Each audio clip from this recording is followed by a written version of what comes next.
educating consumers as to understanding the label, and Coca-Cola is fully prepared to work with stakeholders and partners in education. So, in that you did not answer the question, I'm assuming that you don't think that there ought to be better labeling in terms of what's really in a can of soda.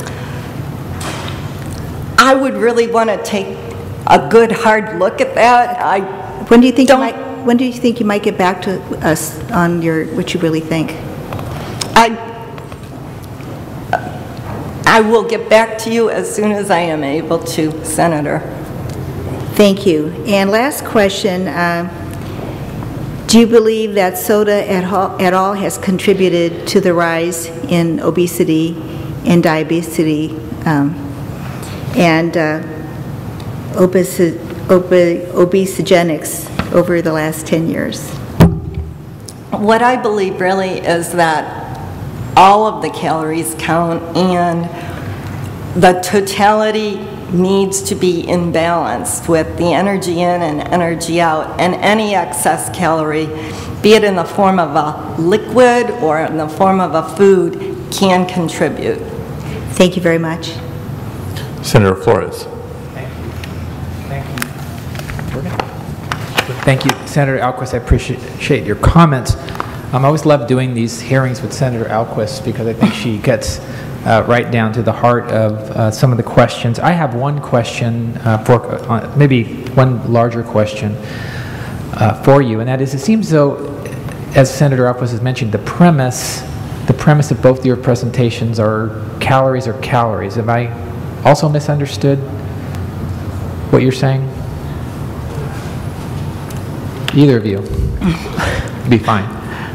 Senator Flores, one of the studies that I presented from the New England Journal of Medicine showed that calories are calories. Right. I just want to make sure that the premise, so calories are calories, and I think Senator Alquist was asking you in a very polite way, I think, do you really believe that? Because I think, I don't think people think that. I don't think people think calories are calories. These are different types of calories, I think, as Senator Alquist mentioned, the example of asparagus versus a soft drink. But do you think that we're off in terms of somehow not believing your premise that calories are calories? I guess I'm not sure what you're. I guess it's hard to believe that the industry is saying that your calorie is as equal as any other calorie, and that seems to be the major thrust of your argument. Well, I think part of the thrust as well is that we have to encourage energy balance or calorie balance, so that the calories that we are taking in through a varied and healthy diet are balanced by the calories that we are expending through all forms of physical activity. Okay. And so the other thing that you both have said through your presentations, that it will take a tremendous amount of, if you will, consumer awareness. Is that correct? So in other words, the more information consumers have, the better. In other words, they can make their own choices. Does that seem to be one of your arguments? Yes, okay. I'm saying that information is important. Education is actually more important. Right, information and education. If I could just throw up one of your slides that you presented. It was the dessert slide, I think, at the beginning, and I think we're missing the actual dessert logo on this. You said in this presentation, desserts are 11% of calories. What is this slide supposed to tell me in terms of education and awareness? I mean, you're the industry and you're presenting this to policymakers. I mean, what are you trying to tell us with this particular slide? Well, the National Cancer Institute was asked to look at where the calories were coming from in our food supply by the 2010 Dietary Guidelines Committee. And so when the NCI scientists did their analyses, they looked at over 4,000 foods and beverages in our food supply to find out where the calories were coming from.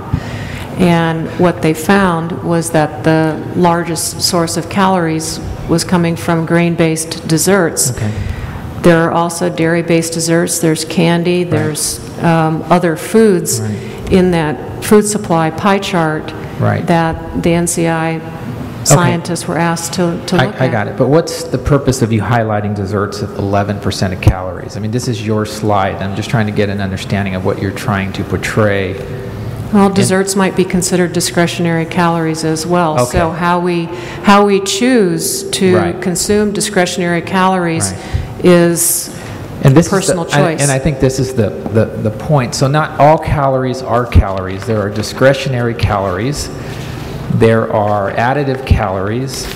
There are other calories that we choose and some that we don't. Senator Alquist's example of, for example, I don't know many Americans that decide that they're going to eat their entire dinner based on 3 Pepsis, 4 Pepsis, and go to bed. They eat things with their drinks. So in other words, if you look at this chart, you have discretionary calories. One is desserts. You have additive calories, which I would term some of these drinks that you have on this. And then you have your staple calories, which you yourself have on this as Mexican dishes, burgers, pizza, all which are in essence calories, but they're, one would say, meal calories, those you sit down and eat a meal with. And I'm just trying to understand the chart as portrayed as somehow desserts have as many calories. Why not focus on that? Or why not break your calories down into things that we can, as you just mentioned yourself, discretionary, take out of our diet in order to, in essence, try to produce, if you will, less calorie intake, less sugary drinks in terms of diabetes. I think it was mentioned earlier in the earlier panel that one of the first things dietitians do is ask to take out these sugary drinks when they're trying to deal with diabetes. So calorie really isn't a calorie then. Is that how I would kind of view this particular chart and your statement about certain calories being discretionary? And then why wouldn't government look at discretionary calories then as something to reduce? What would be wrong with that if it's producing $11 billion of additional health care issues? And some studies have told us that additional soda consumption is adding to diabetes in a much larger way. And if we know that's a discretionary issue, why wouldn't government look at that?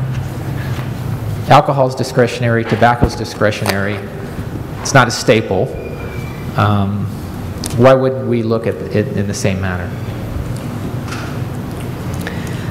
Well, first of all, the chart is not my analysis. It's a chart from the National Cancer Institute. So how they chose to break out the different food sources in the food supply. Did the National Cancer Institute write desserts 11% of calories? I did that. Okay. They want to be sure. Okay. They have the grain-based desserts, the dairy-based desserts, and the candy at each one of those percentages.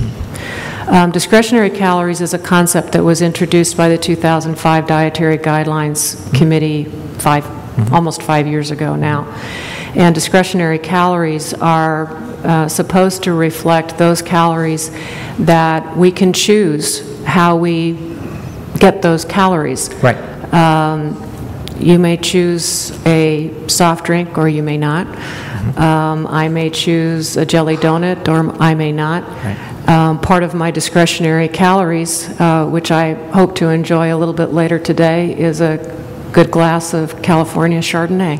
Gotcha. That's part of my discretionary calories. Right. And that's how I would choose to spend my discretionary calories today. But they are that discretionary. So a calorie They are really, discretionary. A calorie really isn't a calorie. There are categories in which we make choices. And this seems to be the industry's argument that, every time we have a discussion like this,